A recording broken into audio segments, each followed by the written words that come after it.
Assalamualaikum warahmatullahi wabarakatuh. Waalaikumsalam warahmatullahi wabarakatuh. Apa kabar hari ini? Baik. Alhamdulillah baik. Oke.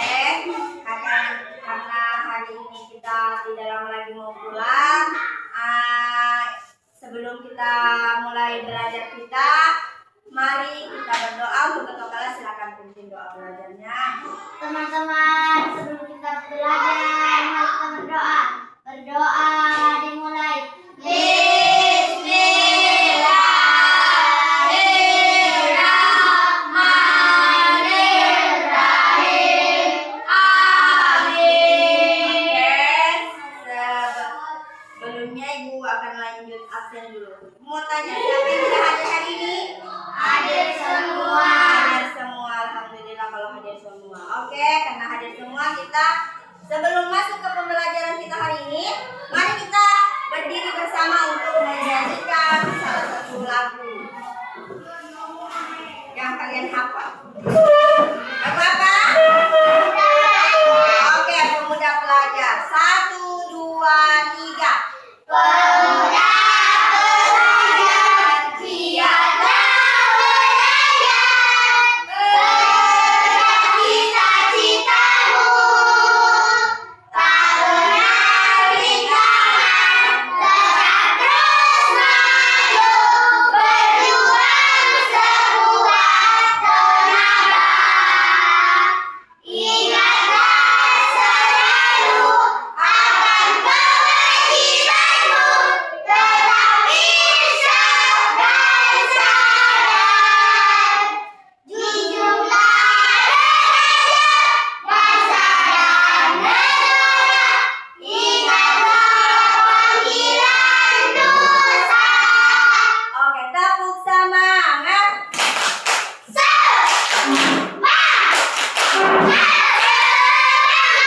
Oke, mana semangatmu? Mana semangatmu? Oke.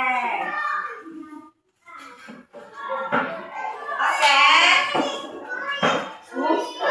Oke, kemudian kita masuk ke tujuan pembelajaran kita hari ini tentang gotong royong di mata pelajaran pendidikan Pancasila tentang gotong royong. Adapun tujuan pembelajaran kita hari ini ada 3. Yang pertama, menjelaskan pengertian dari gotong royong. Yang kedua, yaitu kita dapat mengidentifikasi atau dapat menyebutkan contoh gotong royong di lingkungan sekolah. Dan yang ketiga, kita dapat mengaitkan sikap gotong royong dengan sila-sila Pancasila, sila ketiga dan sila kelima. Ibu sudah jelaskan kemarin kan? Sudah, Bu. Oke. Kemudian ingin bertanya, apa itu gotong royong? Apa itu gotong royong? Ada yang tahu? Apa itu gotong royong? Ya, jadi gotong royong itu kerja sama. Oke, tepuk tangan untuk Bima. Pertanyaan ibu yang kedua. Sebutkan contoh gotong royong yang kalian ketahui yang ada di lingkungan sekolah. Apa? Piket kelas, kerja kelompok. Piket kelas dan kerja kelompok. Tepuk tangan untuk Alicia. Kalian sudah paham. Oke. Kita masuk ke materi kita ya.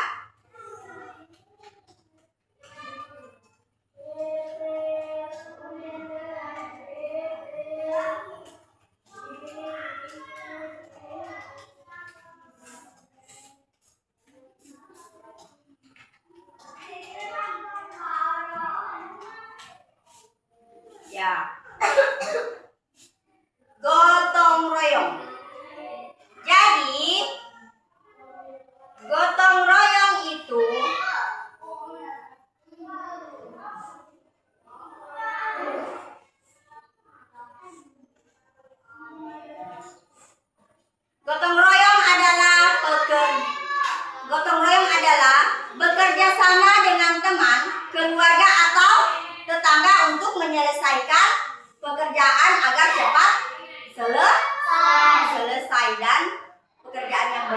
bisa ringan. Misalnya kalian pergi ambil air, ember yang kalian pakai itu ember yang besar ya kan? Kira-kira bisa tidak angkat itu ember sendiri? Tidak, pasti bisa memerlukan bantuan teman. Misalnya bisa panggil 2 orang teman untuk mengangkat ember tersebut. Itu termasuk gotong royong atau tidak? Termasuk, karena saling membantu. Oke. Kemudian ada yang namanya ciri-ciri gotong royong. Ciri-ciri gotong royong itu terdapat 4. Ada yang tahu? Ada yang tahu? Tidak ada.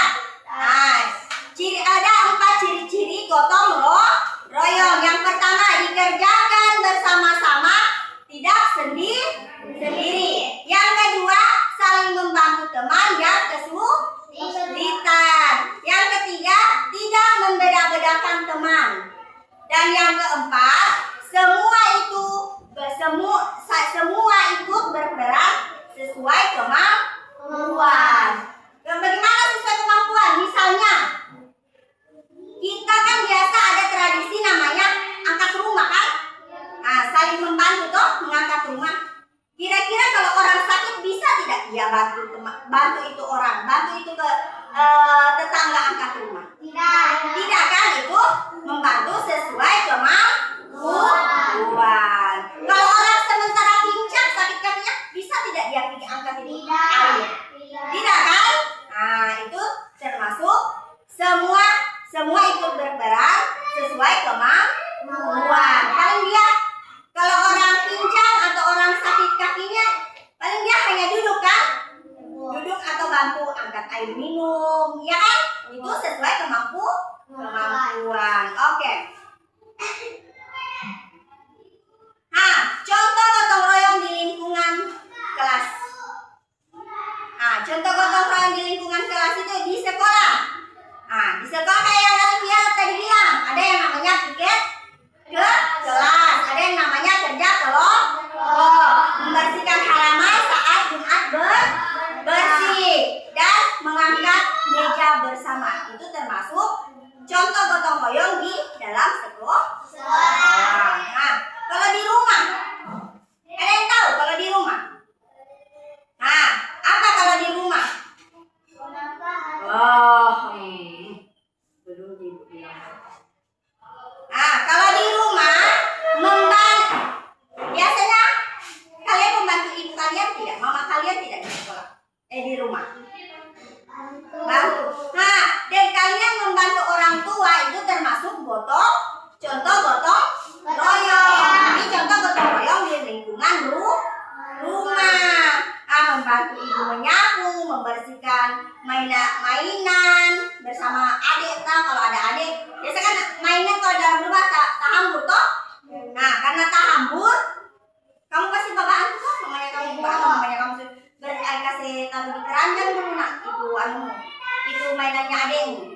Nah, itu termasuk gotong royong di rumah. Nah, di masyarakat, tahu di masyarakat? Nah, tidak, masyarakat itu orang yang di luar rumah dan di luar sekolah. Misalnya tetangga, ya itu namanya masyarakat. Kalau di masyarakat itu biasa ada yang namanya, pernah dengar tidak? Kepala desa biasa, Assalamualaikum warahmatullahi wabarakatuh kepada masyarakat desa ini, diharapkan untuk kerja bakti. Pernah? Nah, itu termasuk gotong royong di lingkungan masyarakat. Membersihkan selokan, membantu tetangga yang pindah rumah, itu termasuk gotong royong. Nah, manfaat gotong royong. Ada 4 manfaat gotong royong. Yang pertama, pekerjaan cepat selesai. Yang kedua, lingkungan jadi bersih dan nyaman. Dan yang ketiga, teman jadi akrab. Dan yang terakhir itu belajar bertanggung jawab. Jadi manfaat gotong royong itu ada 4. Oke. Hubungan gotong royong dengan Pancasila. Gotong royong termasuk pengamalan sila keberapa? Sila ketiga. Jadi gotong royong itu termasuk pengamalan sila ketiga. Ada yang tahu apa itu bunyi sila ketiga? Persatuan Indonesia. Jadi sila ketiga Persatuan Indonesia. Gotong royong termasuk pengamalan sila ketiga yaitu Persatuan Indonesia. Kenapa? Karena saat gotong royong anak yang berbeda suku atau kita yang tidak mau tahu toh, anak yang berbeda suku, agama dan sifat bisa bekerja sama. Jadi perbedaan tidak akan menghalang untuk membuat persatuan tetap terjaga. Kenapa gotong royong termasuk pengamalan sila ketiga? Karena saat gotong royong kita yang tidak akrab, kita yang tidak baku tahu, pasti akan baku tahu. Yang tidak akrab pasti akan akrab. Oke. Sikap yang harus dimiliki saat gotong royong. Sikap yang harus kita miliki saat kita bekerja sama yaitu saat kita gotong royong yaitu ada 4 ya.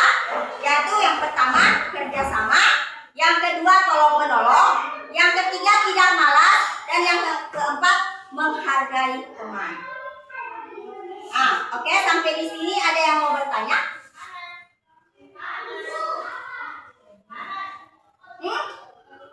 Berdiri. Mau Irsal mau bertanya. Mengapa pertanyaan Moh Irsan, mengapa harus ada gotong royong? Ada yang bisa menjawab? Angkat ayo, berdiri dulu. Karena kalau tidak ada gotong royong, pekerjaan yang sulit tidak cepat selesai. Karena kalau tidak ada yang namanya gotong royong, pekerjaan yang sulit tidak cepat selesai. Oke, tepuk tangan untuk Irsan dan Rizky. Ada lagi yang mau bertanya?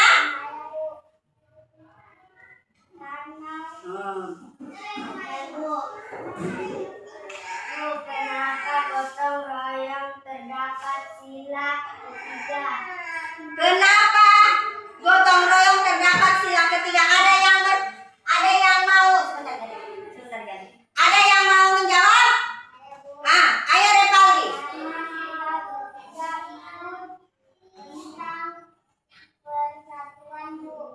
Oh iya, kenapa gotong royong terdapat di sila ketiga? Iya, karena sila ketiga itu tentang persatuan. Gotong royong itu termasuk persatuan. Oke, tepuk tangan untuk Anissa dan Repaldi.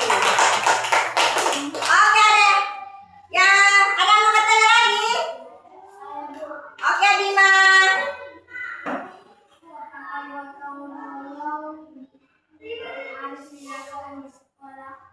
Pertanyaan yang bagus. Silakan Bu. Apakah gotong royong itu harus dilakukan di sekolah? Iya. Iya Bima. Jadi gotong royong itu harus kita lakukan di sekolah. Karena apa? Kenapa harus kita lakukan? Tidak mungkin sekolah yang seluas ini kita kerjakan cuma satu orang. Membersihkan sekolah yang luas ini tidak mungkin hanya satu orang. Membersihkan kelas yang ada 7 kelas ini tidak mungkin hanya satu orang. Oke, tepuk tangan untuk Bima. Oke. Jadi terima kasih karena bel mau pulang sudah berbunyi. Ibu ucapkan terima kasih untuk hari ini sudah mau bekerja sama, sudah mau belajar bersama Ibu. Kedepannya lebih serius lagi, tingkatkan lagi cara belajarnya, oke? Oke. Sebelum kita berdoa untuk pulang, silakan berdiri, kita SBD sini.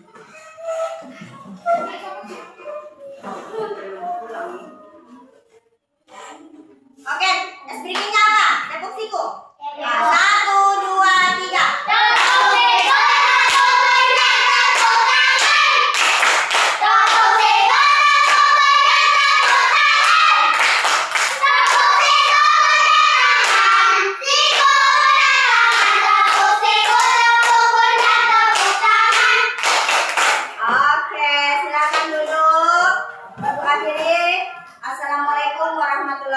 wabarakatuh. Untuk ketua kelas silakan pimpin doa pulangnya.